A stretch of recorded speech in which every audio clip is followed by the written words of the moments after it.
톡방에 여러분들이 전세가 안 빠져서 매매가 안 돼서 너무 힘들어 하시는 이야기들이 많아갖고 제가 한 말씀 지금은 그냥 버틴다기보다는 살아남는 게 중요한 거니까 살아남으려면 어떤 전략을 써야 될까. 이게 디폴트가 나서는 안 되잖아요. 이자 못 갚으면 디폴트 나는 거 아니겠습니까? 어떻게 하면 이제 살아남을 것인가 생각해 봐야죠. 추가로 이제 15일까지 종부세도 내야 되는데 잘 생각해 보세요. 어떻게 본인 나름의 계산을 해보시라는 거죠. 남의 이야기 듣지 마시고 한 달에 이자는 얼마 정도 나오고 종부세는 어떻게 낼 것이고 그 다음에 지금 내놓은 물건들을 전세로 내놨는데 지금 다 원하는 가격 말고 그래 되는 가격을 전화해서 다 물어보란 말이죠. 그렇게 해서 살아남아야 된다는 거죠. 그래야지 나중에 이제 바닥을 찍고 올라오면 이익을 또 가질 수 있잖아요. 본인이 스스로 망하면 안 됩니다. 본인의 불행은 본인에게서 끝나지 않는다는 거죠. 주변으로 전염이 되거든요.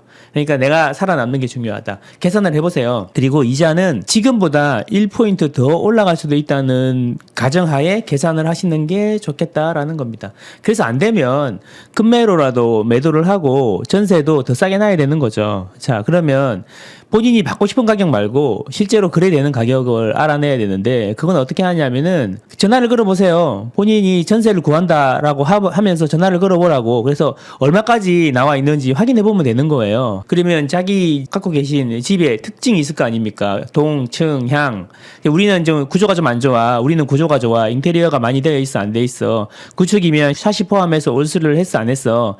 이런 거를 다 감안하셔가지고 가격을 책정하고 내놓으셔야죠. 그리고 그 해당 지역에 부동산에다가 문자를 뭐 500개든 100개든 찾아가지고 네이버 부동산에 보면 핸드폰 번호 다 나오잖아요. 그거 긁어가지고 다 보내는 거예요. 그래서 전화 오고 관심을 보이시는 분 있으면 직접 전화해가지고 물어보는 거죠. 어느 정도 해야 되겠냐 이런 거 물어보셔야 되고 자기 집 특징이나 이런 걸 홍보도 하고 이렇게 해야 되는 거죠. 그리고 그 무엇보다 중요한 거는 소장님들 중개해 주시는 소장님들의 이익 구조에 부합해야 되니까 복비를 많이 드린다고 하세요.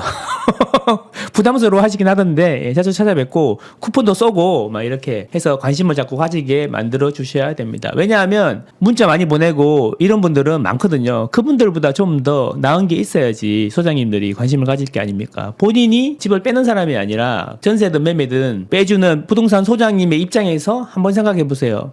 누구 거를 먼저 내놓게 될 것인가? 그런 입장에서 생각해 보시고 전략을 짜셔야 된다는 거죠. 그래서 최저가를 확인한 다음에 최저가 기준으로 플랜을 다시 한번 짜보시고 이런 걸 하는 거죠. 예. 그래서 정리를 한번 해보세요. 집에 찬찬히 앉아서. 엑셀을 잘하면 좋지만 굳이 엑셀을 잘할 필요도 없어요. 그쵸? 핸드폰으로 계산해보시고 계산기 두드려보시고 네이버에 금리 계산기, 이자 계산기 이런 거 다 있잖아요.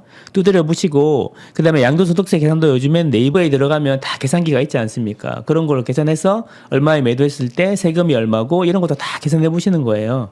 그리고 나서 생존 전략을 짜야 되는 거죠. 금리는 지금보다 1포인트 더 비싸게 계산하시는 게 좋다. 항상 플랜 B를 갖고 계셔야 된다. 이렇게 말씀드렸는데 그래도 진짜 못 버티겠다. 방법이 없다. 그러신 분들은 대출 때문에 방법이 없는 거잖아요. 그럼 이제 재감정 이런 이야기도 있고 지금 옛날에 내가 2년 3년 전에 대출을 받았는데 그때보다 시세가 많이 올라간 상품들이 뭐가 있냐. 내가 갖고 있는 것 중에 뭐가 있냐. 그런 거 통해서 이제 재감정을 하는 방법도 있고 그렇습니다. 그리고 사업자 대출이라는 방법도 있고 근데 이제 12월이 되면은 은행들이 대출 한도들이 다 소진돼 갖고 대출을 안 해주는 것도 있으니까 가능하면 내년으로 이제 신규 대출을 받으실 분들은 1월 달에 받는 게 더 조건이 좋죠. 한도가 많이 차잖아요, 은행들이. 은행들도 돈이 마냥 있어 갖고 마냥 대출을 하는 게 아니라 그들도 그 한도가 있어야지 대출을 하는 건데 12월 되면 한도 소진된 곳들이 많단 말이죠. 그래서 12월 되면은 은행이 갑 오버 갑이 되는 거죠.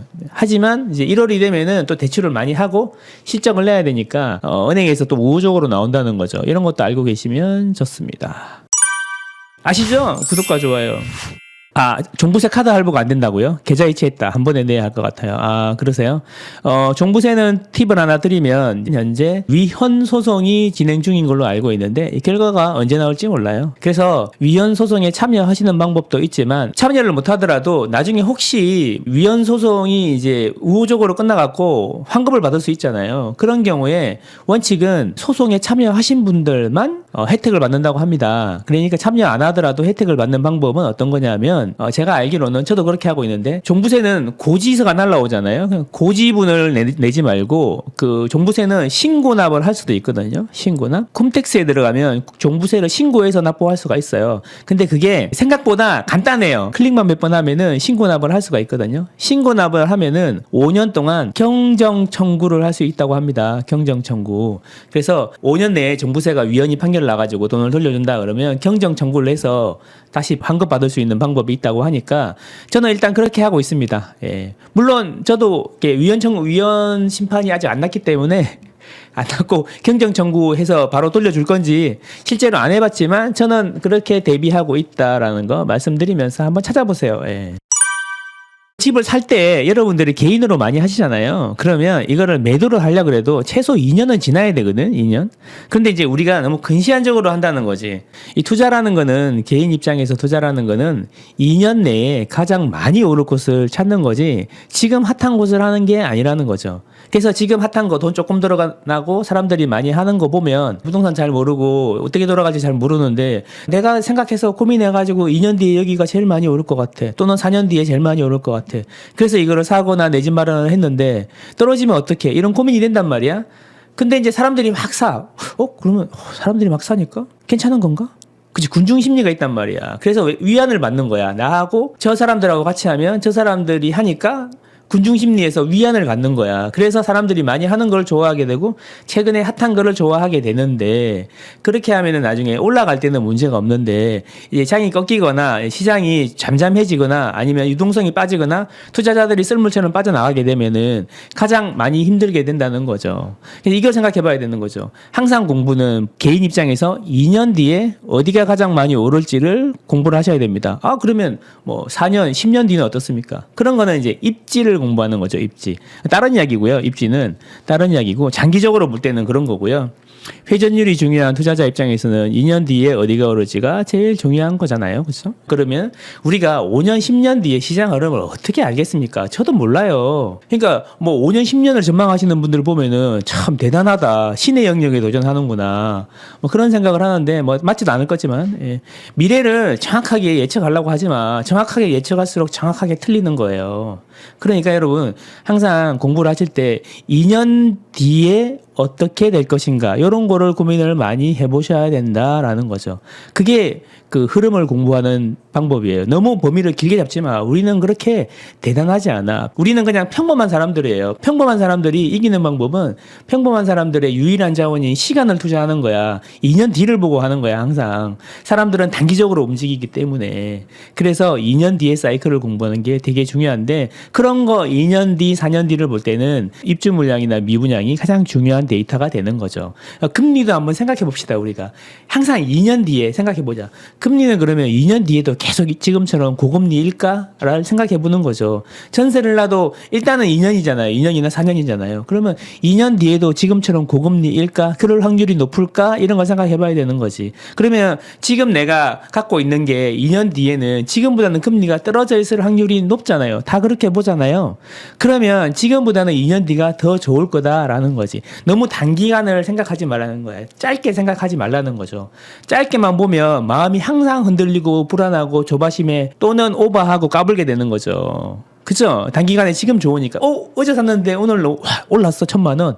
그러면 기분은 너무 좋긴 하지만 그런 게 기분이 좋고 마음의 평화가 느껴지고 그렇게 하지만 아니라는 거지. 결국 2년 뒤에 승부를 본다는 거지. 2년이 지나야지 양도세가 급격하게 줄어들기 때문에 투자자 입장에서는 2년 뒤를 보는 게 중요하다는 거죠. 금리는 2년 뒤에도 계속 높을까? 이런 고민을 해보자.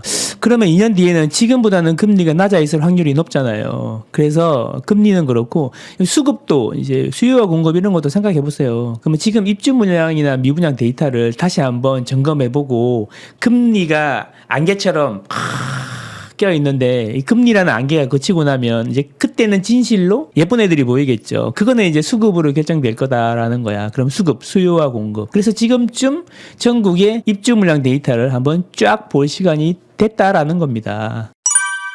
톡방에 여러분들이 전세가 안 빠져서 매매가 안 돼서 너무 힘들어하시는 이야기들이 많아갖고 제가 한 말씀 드렸습니다.